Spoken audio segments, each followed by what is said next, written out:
అందరికీ నమస్కారం. మన శ్రీ సిద్ధార్థ స్కూల్ రేడియోకు స్వాగతం. నేను మీ హర్షిని. నేను మీ గురు. ఎప్పటిలా మిమ్మల్ని ఆదరించడానికి, మీకు ఎన్నో కొత్త విషయాలు చెప్పడానికి మేము ముందుకు వచ్చాము. గురు, మరి మొదలు పెడదామా మన స్కూల్ రేడియోను? తప్పకుండా హర్షిని. కొత్త పదం. హే హర్షిని, నిన్న మా నాన్నగారు ఒక పుస్తకం చదువుతూ శ్రీకృష్ణదేవరాయల కీర్తి అజరామరం అన్నారు. ఆ అజరామరం అంటే ఏంటో నీకు తెలుసా? వినడానికి చాలా కొత్తగా ఉంది.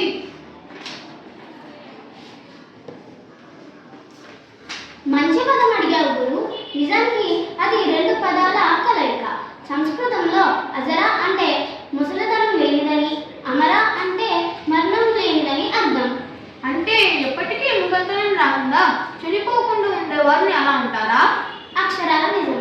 కానీ సాధారణంగా ఈ పదాన్ని మనుషుల కంటే వారు చేసిన మంచి పనులకు, సాధించిన విజయాలకు లేదా వారి కీర్తికి ఉపయోగిస్తారు. అంటే కాలం గడిచిన ఏమాత్రం చెరిగిపోనిది, ఎప్పటికీ గుర్తుండిపోయేది అని అర్థం. ఓహో, అంటే ఇప్పుడు నువ్వు చెప్పిన దాని ప్రకారం మన స్వాతంత్ర సమరయోధుల త్యాగారం అజరామరం అన్నమాట, అంతేనా? అద్భుతంగా చెప్పావు. సరిగ్గా. Good wishes. గురు, మీకు తెలుసా ఈరోజు ఫిబ్రవరి 7 భారత చరిత్రలో చాలా ముఖ్యమైన వ్యక్తులు పుట్టినరోజు ఇది. అవును హర్షిని, ముఖ్యంగా బ్యాడ్మింటన్ స్టార్ కిదాంబి శ్రీకాంత్ పుట్టినరోజు కూడా ఈ రోజే కదా. ఆయన 1993లో మన ఆంధ్రప్రదేశ్లోనే పుట్టాడు. నిజమే. శ్రీకాంత్ మన తెలుగు రాష్ట్రాల గర్వకారణం. 2018లో తను వరల్డ్ నెంబర్ 1 ర్యాంక్ సాధించినప్పుడు ఎంత సంతోషపడ్డామో కదా. అతని స్మాష్లు చూస్తుంటే చాలా పవర్ఫుల్గా ఉంటాయి. అవును, గాయం వల్ల మధ్యలో కొంచెం ఇబ్బంది పడ్డా మళ్ళీ పుంజుకుని తీరు అద్భుతం. కానీ హర్షిని, ఈరోజు క్రీడల పరంగా శ్రీకాంత్ గురించి మాట్లాడుకున్నాం, కానీ సామాజికంగా ఒక గొప్ప మహిళను కూడా మనం గుర్తుంచుకోవాలి. ఆమె రమాబాయి అంబేద్కర్.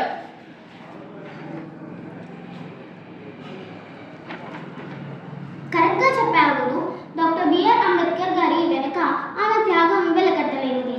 బాబాసాహెబ్ విదేశాలకు వెళ్ళి చదువుకోవాలన్నా, దేశం కోసం పోరాడాలన్నా ఆమె అండగా నిలబడబట్టి అది సాధ్యమైంది. అవును, రమాబాయి గారు ఎన్నో కష్టాలు అనుభవించారు. వాళ్ళ 4 పిల్లలు చనిపోయినా గుండె నిబ్బరంతో అంబేద్కర్ గారికి ధైర్యాన్ని ఇచ్చారు.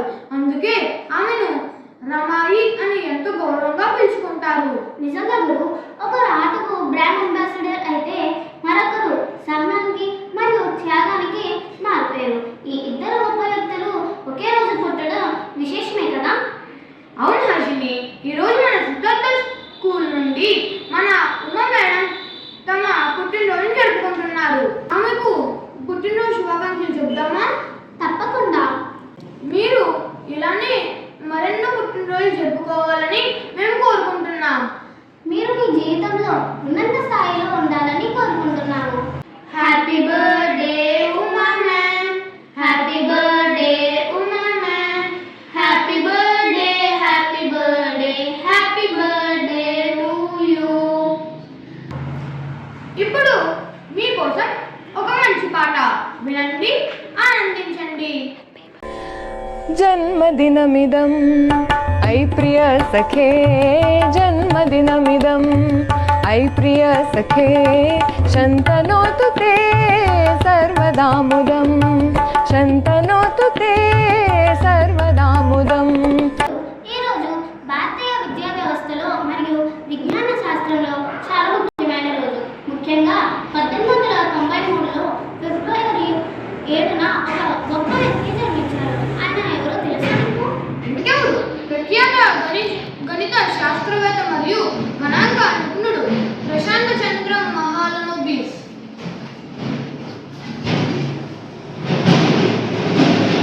కానీ చిన్న కరెక్షన్ గురు, ఆయన పుట్టింది జూన్ 29న. కానీ ఫిబ్రవరి 7న ఆయన దేశానికి చేసిన ఒక గొప్ప కృషి ఉంది. అయితే ఈ తేదీకి మరో ముఖ్యమైన లింక్ ఉంది. 1992లో ఫిబ్రవరి 7న భారతదేశం ఒక స్వదేశీ సాంకేతికతతో కూడిన మైలురాయిని దాటింది. ఓ, గుర్తుకొచ్చింది. ఆ రోజే కదా INC క్షిపణ ప్రయోగానికి సంబంధించిందా? అది క్షిపణి కాదు గురు, మన రక్షణ రంగంలో కీలకమైన పృథ్వీ క్షిపణి యొక్క ఒక వర్షన్ పరీక్ష ఆ రోజుల్లో జరిగింది. అలాగే ఆధునిక చరిత్రలో చూస్తే 1999లో ఇదే రోజున అనిల్ కుంబ్లే పాకిస్తాన్పై ఒకే ఇన్నింగ్స్లో 10 వికెట్లు తీసి రికార్డు సృష్టించారు. అది కూడా చరిత్రే కదా. మంచి మాట. హర్షిని, ఈరోజు క్లాసులో టీచర్ ఒక మాట చెప్పారు, గుర్తుందా? పెద్దలను ఎవరైనా మాట్లాడకూడదు అని. నాకెందుకో అది పూర్తిగా కరెక్ట్ అనిపించడం లేదు. మనకు ఏదైనా నచ్చకపోతే చెప్తాం కదా. నీ ఉద్దేశం నాకు అర్థమైంది గురు, కానీ ఎదిరించడం వేరు, మన అభిప్రాయాన్ని చెప్పడం వేరు.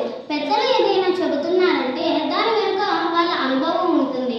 వాదన చేయడం వల్ల ఆ అనుభవాన్ని మనం గౌరవించినట్లు అవుతుంది. అంటే వాళ్ళు ఏం చెప్పినా మనం సరే అని తల ఊపాలా? ఒక్కోసారి వాళ్ళు చెప్పేది మనకు నచ్చకపోవచ్చు కదా. తప్పకుండా చెప్పొచ్చు, కానీ అది చెప్పే పద్ధతి ముఖ్యం. కోపంతో అరుస్తూ వాదించడం వల్ల ఫలితం ఉండదు. పైగా మన సంస్కారం పోతుంది. ఎదురు తిరగడం వల్ల దూరం పెరుగుతుంది. కాబట్టి సమస్య పరిష్కారం కాదు. అవును, నువ్వు చెప్పింది నిజమే. మొన్న మా నాన్న ఏదో చెబితే నేను గట్టిగా వాదించాను. ఆ తర్వాత ఆయన రోజంతా నాతో మాట్లాడలేదు. అప్పుడు నాకు చాలా బాధ అనిపించింది. చూసావా, పెద్దలు మన మంచి కోసమే చెబుతారు. మనకు ఏదైనా సందేహం ఉంటే ప్రశాంతంగా కూర్చుని అడిగితే వాళ్ళు కూడా అర్థం చేసుకుంటారు. వాదన కంటే చర్చ ఎప్పుడూ గొప్పది. ఇదే స్ఫూర్తితో ఒక మంచి పాట వినండి, ఆనందించండి. జాబిల్లిని నీ కోసం తెస్తావంటే నువ్వే ఒక జాబిలిలా ఉన్నావు తెలుసా. నీ కోసం నా ఒడిని ఉయ్యాల చేస్తాను, నిద్రొచ్చి బజ్జుంటే జోలాలి అవుతాను, నీ బుజ్జి పిడికిట్లో దాచేసుకుంటాను. Quiz time. హే గురు, ఈరోజు పేపర్ చదివావా? ఫిబ్రవరి నెల కరెంట్ అఫైర్స్ మీద నీకు ఒక చిన్న క్విజ్ పెట్టాను. ఆన్సర్ చెప్తావా? ఓ అలాగే హర్షిని, తప్పకుండా ప్రయత్నిస్తాను. అడుగు మరి. సరే, మొదటి ప్రశ్న. బ్యాడ్మింటన్ ఆసియా టీమ్ ఛాంపియన్షిప్స్ గురించి నీకు తెలుసా? ఈసారి టోర్నమెంట్ ఎప్పుడు మొదలైంది? ఇది నాకు తెలుసు. ఫిబ్రవరి 3, 2026న ఈ టోర్నమెంట్ ప్రారంభమైంది. మన వాళ్ళు మళ్ళీ కప్పు గెలవాలని కోరుకుందాం. Very good. ఇక రెండో ప్రశ్న.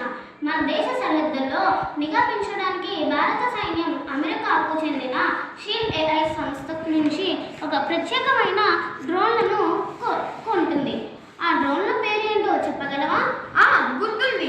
వాటిని బీబ్యాక్ అటానమస్ డ్రోన్లు అంటారు. ఇవి నిలువుగా టేక్ ఆఫ్ అవ్వగలవు కదా, అందుకే మన హిమాలయ పర్వతాల దగ్గర వీటిని వాడతారట. అవునా? కరెక్ట్గా